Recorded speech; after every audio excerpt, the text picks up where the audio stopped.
just coming home today. So God bless America, the USA. 21 guns. Lance, Boogie, welcome to the show. Thank you for joining us today. How are you and the family? Man, I'm doing good. The fam's doing good. Kids prospering, doing their thing on the sports and school stuff. So very proud of them right now. That's great. Let's get into it. So my first question for you is what inspired you to join the military? My first inspiration, man, to be honest, it was the school money. Like I was going to school, like my first year in college. I had me like a little partial scholarship, and the school I was going to, it was kind of like a private college, so it was pretty pricey. And I grew up in Boston, so I was going to school out there, and schools out there ain't cheap at all. So after about a semester or so, I was like, I took out some loans to cover the other part that the scholarship didn't cover, and I said, this ain't gonna cut it. I ain't want to be in this so much debt, you know, trying to go through school and coming out of school and then finding a job. So when I was in high school, I did Navy ROTC. So my first thing was, okay, if I'm gonna go to the military, I'm gonna go to the Navy because that's what I knew from RTC. And on my way to the Navy recruiter, ran into my cousin, and she told me she was about to go join the Coast Guard, and I was like, "What is that? Never even heard of it." Like, it's always that small tiny branch no one ever really hears about. And she brought me to her recruiter. I still met with the Navy recruiter, but the Coast Guard just kind of had a better deal going on. They had that 2 years. You could sign up for 2 years active duty and then get out. Well, the Navy still wanted you to do 4.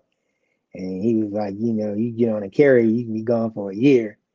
Coast Guard was like, the longest we might go out is you go on a boat is 3 months. I was like, year, 3 months. It's like, yeah. I was like, I think I'll do this Coast Guard thing. So my original plan was to do 2 years, get out, take my GI Bill, go back to school, live life, how life was gonna be. But I ended up getting in, liking it, and stayed in.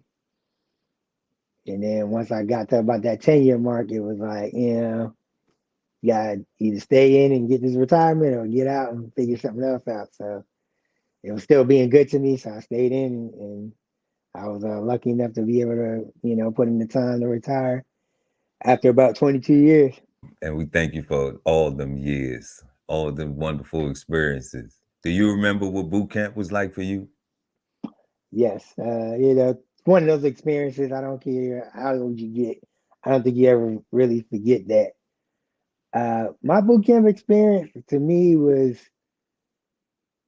it wasn't that bad. Like, it was rough. They put you through some times with the mental stress. Physically, it wasn't. That wasn't bad for me. But even with the mental stress, like, I grew up. My mama yelled at me. Aunties, uncles, whatever. So the yelling wasn't a big thing, but Right. just you and these group of strangers are all going through the same thing. So eventually, you create some bonds and like, hey, look, you look out for me, I look out for you. We'll make it through this thing together. So, yeah, never forget it. I guess that my most memorable time at boot camp is when you're on that bus coming from Philly and everybody laughing and talking and joking, and then you get to that gate and it's this instant silence. Like everybody's probably in their head, like, oh shoot, this is what I signed up for. Like this is really about to go down. And then they get on that bus, like, get off the bus. And everybody's just moving. And then from there, it's just that whirlwind. So, yeah, boot camp, I think, is one thing I'll never forget. And had some good times, funny times there. That's amazing. Yeah, boot camp. Get it. You pull up to that gate. Yeah, it ain't a game then. Oh, no. Mhm. After boot camp, what was your first unit? So after boot camp, I got stationed on the Coast Guard Cutter Tahoma. and it was in New Bedford, Massachusetts, which wasn't far from home for me, about 45 minutes outside of Boston. But it was a 270, and like when I got out of boot camp, my boat was underway, so I had to check into the air station, and then it was like me, a couple other guys, and I guess they was waiting for whoever was all transferring in to get there. And it was about 5 or 6 of us. And once we all got together, they flew us out to our boat. And our boat at the time was in Europe. So my first underway period, we was in Europe for like 2 months. It was this thing called ball tops. And, it was such a cool experience. Like your first travel was in Europe and we're hitting all the spots. And it was just like this great opportunity. And I'm sitting there and I'm like, hey, for a couple of days, we pull into a port and then we throw a party, escort dignitaries, stuff like that. And then afterwards, we get to hang out and kick in the city if we ain't got duty. I'm like, oh, this is nothing, you know. But after the couple of months, we come back and then we get into our normal Coast Guard routine of being underway and stuff. And I did about a year on there, and then after about a year, I was like, this was good. I got some travel, but I was like, I need to move on. So I had my name on the SK school list, and I was mess cooking, and one of the cooks got really sick and like passed out, and like I found him passed out in the galley. I go get the BMO. BMO comes, he gets docked. We get him in the medical, and the BMO was a BM2 at the time. He was like, "Hey man, breakfast still got to get made, and I'm gonna go wake up the other cook, but until then, you better figure it out." And I'm like, okay, so if you mess cook, you learn the cook's routines. So I just went in there and did what he did. I put the bacon on the sheet pan, threw it in the oven, you know, dropped the home fries, and just doing my 1-2. And after that, I was like, you know what? This cooking thing ain't too bad. I was like, I kind of like it. So that kind of opened me up to being a CS. And when I came in at the time, you could put your names on multiple A school lists. So even though my name was on the SK list, I ended up throwing it on the CS list, or back at that time we was FSs. And of course, we always needed cooks, so they instantly was like, "Boom, you ready to go to A school?" Like they was about to fly me Right. out in like 2 days. I was like, "Whoa, whoa, whoa! I got to get out my place, everything." So I didn't go like right then and there, but like we came back home. I got my stuff together and went to Cali, went to A school. So my first unit was pretty good. The only thing that was weird was it was 110 people in there, and I was the only minority non-rate. Then we had SK2, who was the other minority, and then later on we got a minority officer. But other than that, the rest of the boat was all white, and that was a shock to the system right there. Like, damn, like you don't have other people that look like you to relate. So, but Yeah, I never got treated badly on that boat. That's why I can't say that. so that's great, and it does make a difference having people that look like you in places that are higher that you can aspire to be. It does help. Yeah. Um, Definitely. One of the other things you said is that you were a non-rate. So when you got to this unit out of boot camp as a non-rate, what were some of your roles and responsibilities? What was your job as a non-rate? Okay. Yeah. So I was a seaman. So that means I was deck department. So everything that had to do with the boat on the outside looking good. So we painted, chipped, scraped. I remember we deck ground the whole boat from the fantail to the forecastle. Redid all that. That man, that was work. We was working on there. Uh, painting the boat, hanging on the side of the chair, and the boatswain chair, painting the boat while we underway, or while we're pulling in the port, things like that. We also had to stand watch, so you had helm lookout. So on the helm, you're driving the boat, and you would do that for 2 hours, and then lookout, you was out there. Even though we got radar and stuff, you still had to have someone out there, calling stuff out, whether it was boats you seen on the horizon, debris in the water, whatever. Your job was up there to calling them out, and what direction they was coming from. And then in port, you had quarterdeck watch and ship watch. So I would have to make a round within the ship, check all the spaces, make sure there was no fire or flood, or the 3S: fire, flood, fornication. You gotta make sure there was none of that going on. My boat was co-ed, so there was some going on. I never caught nobody, but it was definitely a couple of instances where some people got in trouble for that third F. But yeah, you did that. That was your import watch. We was on like a 1 and 3, 1 and 4 rotation. So every 3-4 days you had that watch. And so you learn how to build your schedule around it. Like, all right, now I got duty this day, I got duty this day, and you figure it out. But as a non-rate, you at the bottom of the barrel. You ain't in charge of no one.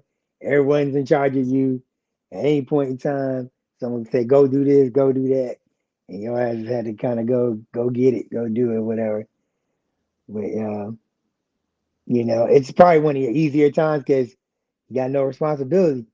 Just do what they asking you to do, or whatever job they need you to do at the time.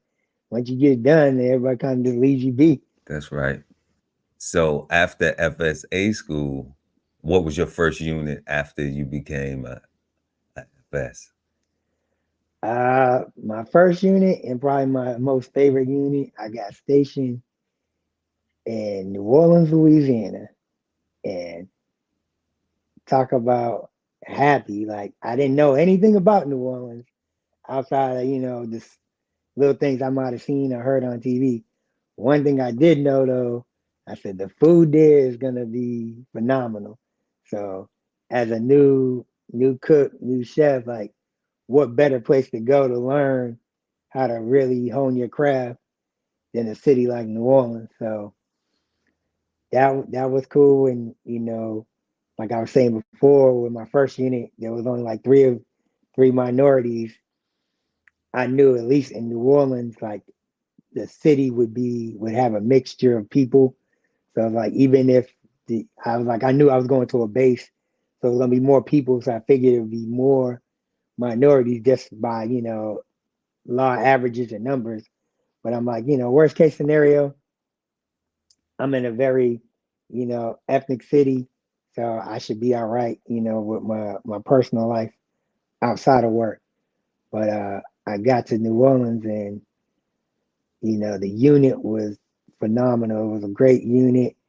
I met a lot of good friends and brothers that I still keep in touch with to this day. Uh, I had and that's why I seen like minorities in higher persistence. I seen chiefs, I seen some master chiefs, I seen commanders and lieutenants, and and stuff like that. And then, so like you said, now you see it and the vision is there. Like, oh, okay, so this is possible. There is a way. People are moving up this chain. So, but yeah, that unit came right on time, like right on time. It, because like I said, I signed up for 2 years. I had to extend a year to go to A school, but when my 2 years was up and it was time to re-enlist, because of my unit was so great, I was like, yeah, I can stay in. And, at the time they needed cooks, so they was offering some bonus money, so that helped too. Between the unit and the bonus money, I was able to pay off like the old student loans I had, and put some money in my pocket, and you know keep on living. At the time, I was single, so no family support to support myself and enjoying life. But that was the unit was phenomenal. The city was unlike any other city I've ever been to. It was like being overseas without being overseas, and there's so much stuff to do there. Whether it was Mardi Gras or they always had some type of festival, and everything revolved around partying, eating, and drinking. That was their whole culture. So for a young man, I think I was like about to be 21. So that was like the perfect time. And as I tell people when they ask me, when did you get to New Orleans? I got to New Orleans when Cash Money was taking over for the 9-9 in 2000. So that whole thing was going on when I moved down there. So it was a good time for the city. Yes. Shout out to Yeah. the NO and that experience. This whole publication is all about going from nowhere to somewhere, right? Being able to stand on something so that you can travel in peace, right? So bksoulfarm.com, 1016 160 self-sustainability.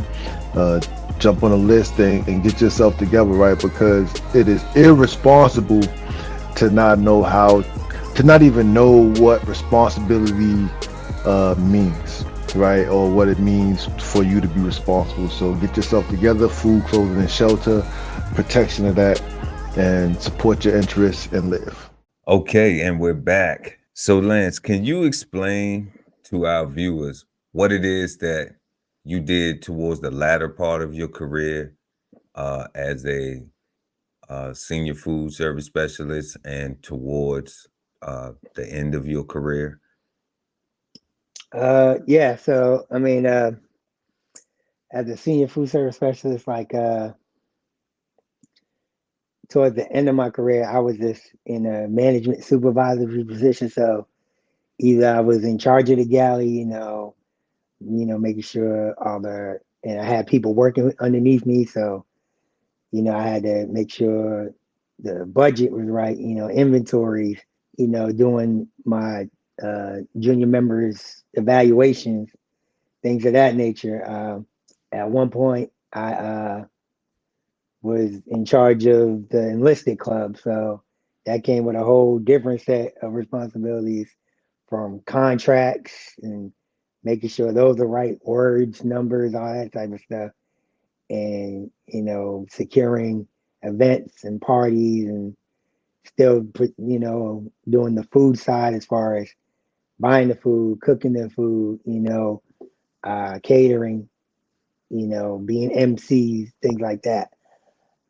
So as a senior food service specialist, like your day to day is you're making sure everything runs smooth for all your guys underneath to do their jobs. My last 3 years in the Coast Guard, I was an assignment officer for all the non-race in the Coast Guard. So basically, as you left boot camp and you sent me your dream sheet on places you wanted to get stationed, my job was to assign you to these various places that, I tried to get you where you want to go, but I also had to, get the needs of the Coast Guard met as well. So, if you wanted to go to Texas, but if I really didn't have nothing open in Texas, but I had something maybe in Louisiana, I, try to get, and you had that secondary, then I would put you there. And then we also did A school. So when kids put their name on the A school list, we also put their names on the list, maintain the whole list, the A school list that comes out every month. And you would go to our webpage and the kids could see their name moving up the list, and kind of predict on when they might go to A school, because on the list it would have where they was ranked at number wise. Then it would have the classes, the dates, and when they was coming, and how many people we put in each class. So, say like what the FS is, each class could take 16 people. So if you was number 22 on the list and you knew there was a class in January, then another one in February.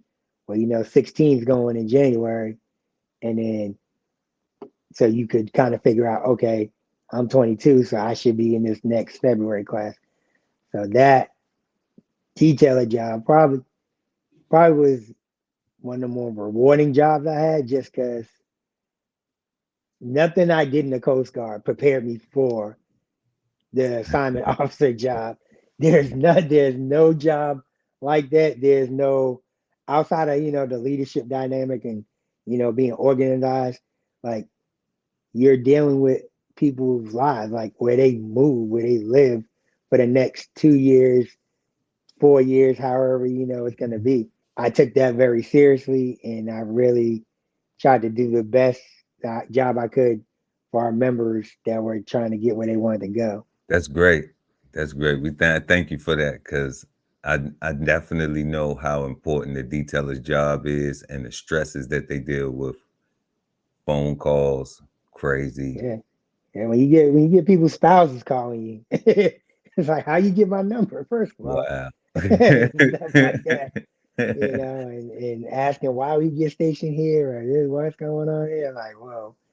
And I mean, I had a very unique opportunity with that job, because at one point there was a detail that was out for a while, and he recommended me to cover his shop. And it wasn't even my warehouse. It wasn't it wasn't even the FS detailing. It was it was a whole different rate. But we was right next to each other. Our desks were right by each other. So I kind of, and I would hear him talk. So I kind of knew how he ran, his guys. And, they was like, well, he got very sick, and he was like, hey, Turner can cover me. He knows how I do my thing. And they was like, you want to do it? So that was really, it was a rare moment. Definitely about as weird as weird can get, but it was such a cool opportunity. And, I just kind of mirror what what I've seen him do and heard him do. And, commands were definitely taken back when I answer the phone. They're like, well, where's Mr. Where's Mr. So-and-so at? Like, he's out. I'm covering, like, what you need. So, very unique opportunity. Yeah, we appreciate you for that, family.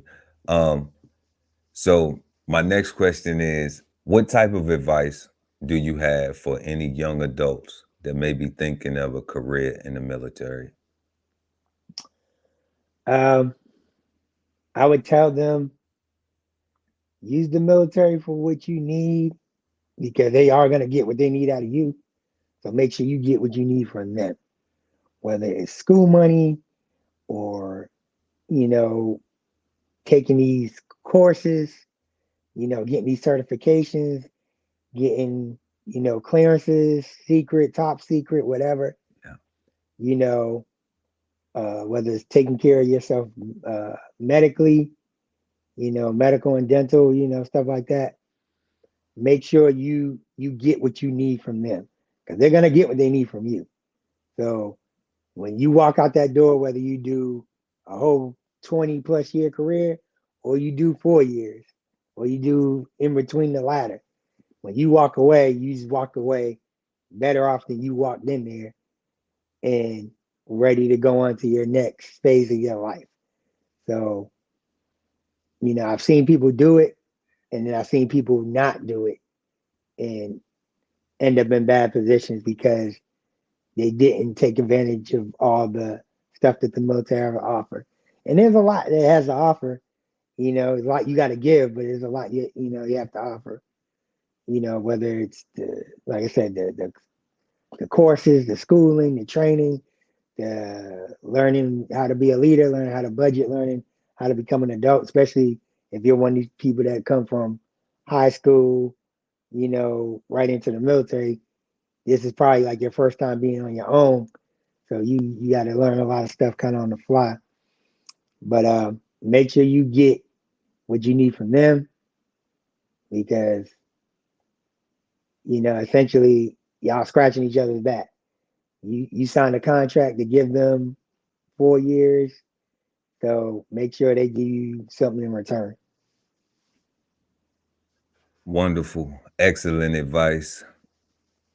What would be a piece of advice that you would have for any active duty members that are preparing to transition to retirement or separating from service?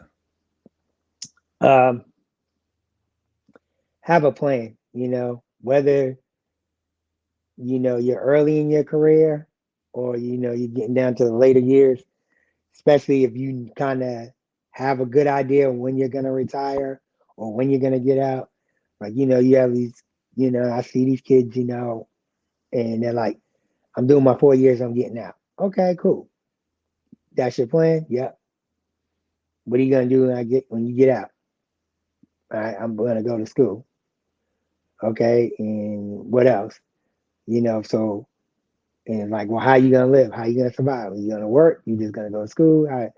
You know, map it out. If you're in the more phase of retirement, okay, when you're at like year 16, 17, start mapping all that stuff out. And a big thing is usually most people have families and stuff, but one thing I started doing was paying off a lot of debt, making sure credit cards is paid off, car notes, anything that you can, you don't have to deal with on a big time basis. That's a big debt. Like it's gonna be hard to kind of pay off a house unless you just bought it like really early in your career. But cars can be paid off quicker, credit cards can be paid down quicker. So because your income is about to change, Yes. when you retire, even if you get another job, it's still going to change. Like there's aspects of our money that doesn't get taxed, and like our BH and stuff, which makes a huge dynamic in our salary. And so you're like, if you're someone that was like, oh, I was making 80 grand when I was in the military, and I found a job and I'm making 80 grand, you're not, because the taxes, they tax all the dollars on that. Where you know, your military pay, 40 grand of that might not be getting taxed, Exactly. and they're only taxing your base pay and things like that. So when you think you're gonna be making 80 grand after taxes, that shit might look more like 70. So make sure you're prepared for all those aspects. And if you're sick, hurting, injured, make sure you go to medical. Don't be the tough guy. Like, I'm gonna be all right. I just rolled my ankle. No, go see doc. Go see medical. I know every branch calls it something different, but go to medical and get it documented, because I can't count how many times I rolled an ankle. But and, rolling an ankle is different at 18 and 20. It's different when you're 35, 36, 40, and now you have arthritis, but you never went to medical, so they have Mm. no documentation that your ankle is so messed up, or you pulled some tendons you didn't know. You just thought I rolled my ankle was swollen, and didn't know, you actually injured yourself and may need a surgery. So now when you retire and you go to the VA, and they're like looking at your record like, we ain't seen nothing in here about ankle, so they can't even rate you on it. Mhm. So yeah, make sure you get all your medical stuff documented. Go through it. Don't just wait to the end. Like throughout your career, you need to be going in there, making sure your stuff is in there, because to make it easier for the VA to find it. Excellent advice. So, how do you spend your time these days retired? What keeps you busy? What keeps you active? My kids keep me busy. I lived life early on, doing my thing. I had my kids like when started having my kids in my late 20s, early 30s. So now I got two teenagers and a 9-year-old. They keep me busy. They keep me active. Whether it's running around the soccer field with my youngest son, who's the soccer star and he plays basketball and all that stuff, or trying to trying to show my son I can still, I'm still fast. I can still run with him on the track and field. I really can't, but my ego be like, hey, Dad still got it. They keep me pretty youthful, and my daughter, she's a dancer, so keeping up with her stuff and things like that. And then personally, like I do a lot of relaxing, man. A lot of peace for myself. I travel. Definitely get my travel on, and go to places. Like I've been to a bunch of places being in the military, which is great. But now I just travel and relax, and you know, I, I I put in the time, so now this is my time to enjoy the fruits of my labor of putting in that work early on. So you know, you can easily see me at a little cigar bar or in my backyard, puffing on a stick, sipping on some little whiskey, and just chilling with my thoughts and thinking back over time in my military, just over life, and saying, "Hey, you made it. You good. You're in a good position. The family's good. You did the things you wanted to do." Or I actually had a girl, a young lady, that she was my third class, and she wrote me a letter and stating how, due to me helping her, she was able to stay in the military because they were trying to kick her out. They were trying to kick her ass out, and she, made a round turn and got her military life together and career, and she made it up to the rank of senior chief. Yeah.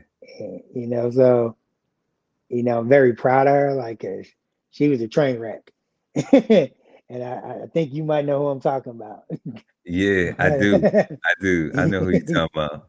So to see her, make it up to, senior chief and doing well for herself, when she wrote me that letter, I was like, that touched me. I was like, cause you just never know something little that you just think I'm doing my job. I'm being a leader. I'm being a supervisor. I'm being me. How that might have affected someone down the line. And so, Yes. Yes. you that might not ever get back to you, but for her to reach back out to me, I thought that was really cool. Yeah, that is really cool. That's amazing. Thank you for that. Thank you for your service. And that's why we have you here today to celebrate you on the Veteran Kettle. I got one final question for you, my brother. What do you think is the most valuable lesson that you learned from your military service? Mm, Now, that's a damn good most question. this is the most valuable. It's the most valuable. So I know there's many, it's so many, and it's not Yeah, fair. But share what you feel like sharing. If it's more than one valuable, um, please share with us if it's more than one yeah. valuable or not. I would probably say, and like you said, there's probably multiple little things, but I'd probably say one of my biggest thing is,